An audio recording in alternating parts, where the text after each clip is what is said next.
ඉතින් ඔන්න මොරටුව කැම්පස් එකේ IT ෆැකල්ටි එකේ බැච් ෆොටෝ ඩේ එක.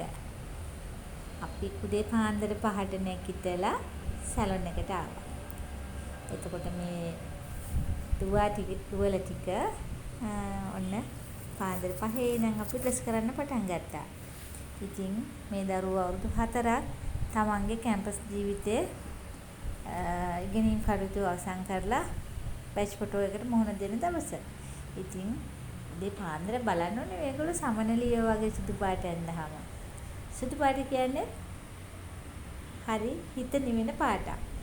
ඉතින් මේ සමනලිය වගේ සේරම ටික පෙළ ගැහුණාට පස්සේ මට කොප්පු රෑනක් වගේ පේනවා. ඒ තරම්ම ලස්සනයි.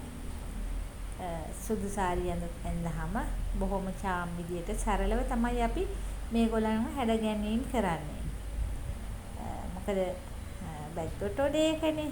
ඉතින් අපිට මහන්සිය කොච්චර දැවුනත් මේ දරුවෝ ටික ලස්සනට සාරිය ඇඳන් ඉන්නවා දැක්කාම හිත පිරෙනවා. ඉතින් ඒ වගේම අපිට කරන්න පුළුවන් උපරිම දේ අපි මේ ළමයි වෙනුවෙන් කරලා දෙනවා.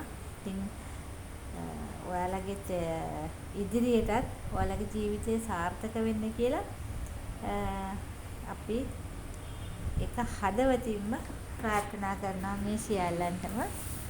ඉතින් මේගොල්ලෝ එයාලව විශ්වාසයක් තියාගෙන මගේ සැලොන් එකට එන්නේ.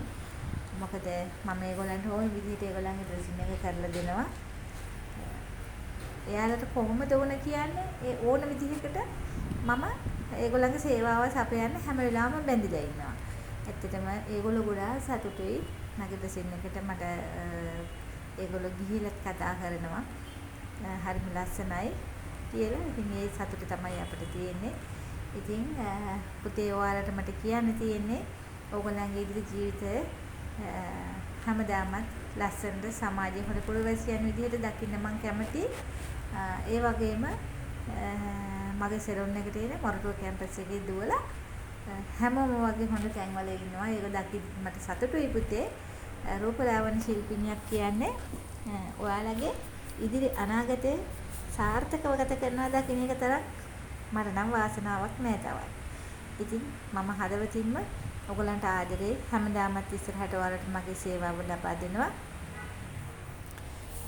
ඔයාලා මෙහෙන් ගියත් නැවත මෙහෙට ආවත් මට ඇමතුමක් දෙන්න. මම ඔයගොල්ලෝ වෙනුවෙන් ඒ සේවාව ලබා දෙන්න කැමැත්තෙන් ඉන්නවා. ඒ වගේම තව ඉස්සරහට ඔයගලන්ට තව අවස්ථාවක් තිබ්බොත් මාව අමතන්න. මොරටුව කැම්පස් එකේ තව බැච් ෆොටෝ ඩේ එනවා. මේ වීඩියෝ එක දකින්න ඔයගලන්ටත් මට කියලා ඩ්‍රෙස් කරගන්න උවමනා තිබුණොත් එහෙම ඕගොල්ලෝ මාව අමතන්න. මම අනිවාර්යයෙන්ම ඔයගලන්ට එම සේවාව ලබා දීමට කැමැත්තෙන් ඉන්නවා. ඉතින් සුබ දවසක් හැමෝටම.